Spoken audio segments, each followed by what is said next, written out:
Tell me a little bit about yourself. What's your backstory? Where are you from? In a nutshell, my name's Eva. I was born and raised in Medina, North Dakota. I grew up dancing, singing, playing sports. I went to college for musical theater in Minnesota. At 21, I ended up moving to New York City to pursue the dream. Now, in my daily life, I am a singer-songwriter, professional dancer, an actor, musician. Just pick an artistic discipline and it probably applies. So when you moved, what was your dream? And has it changed? Yeah, I think when I first moved, I was very much raw musical theater, but I still moved in a time when it was still kind of the pandemic. I moved at the beginning of 2022, and Broadway had just reopened September of 2021. When I moved, I was so ready to get into the musical theater scene, not realizing that the amount of jobs that were available were severely decreased because of COVID and because of restrictions and not being able to be in person. Also, at 21, I didn't realize how long of a road and how long of a game it is to get into the theater world as an actor. Right now, the dream still is theater, but we're taking different avenues to express myself creatively.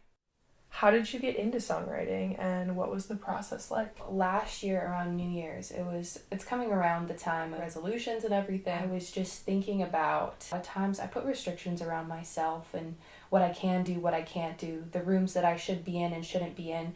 And really I just wanted to break down all those barriers for myself. I decided this next year I'm gonna take a songwriting class. I'm gonna take a songwriting class because I've always wanted to do it. I've always admired songwriters. Let's just do the thing. Little did I know, I still have not taken a songwriting class. And that resolution fell through the cracks Yes, real quick. It did. But it did because I found that I have the ability to songwrite. I'm a trained musician. I've been playing piano since I was 5. I've been dancing since I was 3. And I have all the theory and the backing knowledge to be able to write music and to write it well. My first song came about on Christmas Day.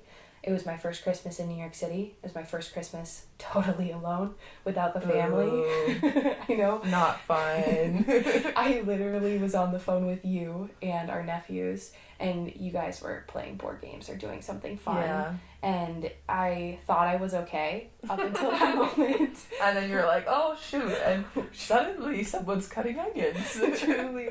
I hung up the phone and started sobbing. I thought I was totally fine, but in that moment I just felt so alone. All my friends were out of town. I hadn't seen humans in probably 5 days. For someone who is like kind of extroverted and loves connection, I was alone.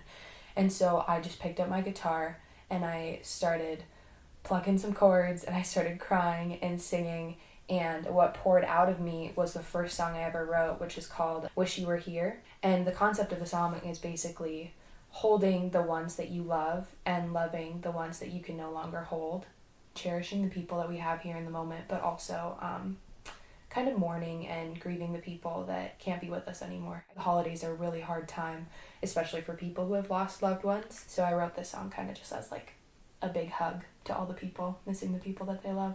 How did the one song inspire you to make an entire album? It just came one after the other.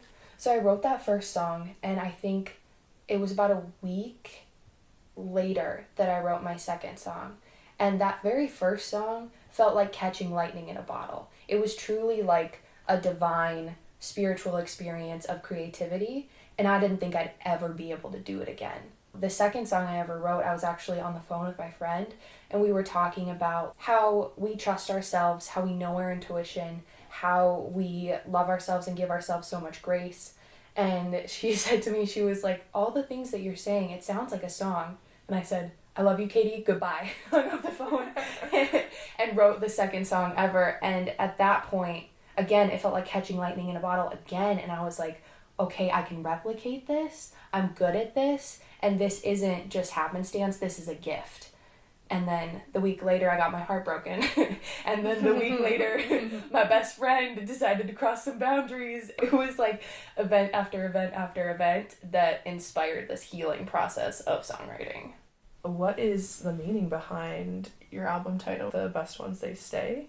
Yeah, I think that lyric came up, I think, in 3 different songs, in 3 different ways. And a lot of times, for me, myself, I would love to say that I'm a roll with the punches and I love a change type of person, but I'm not. I don't like when people leave. We don't do transition periods well. Absolutely not. The best ones, they stay. I think the best connections, the best love can weather any storm, and it can change as you grow and as you evolve as people. So it's, I think, really at the core of everything in this album, it's love. Even though a lot of it is about loss and grieving, you know, we only grieve because we loved. The best ones, they stay is really just about the people that I love.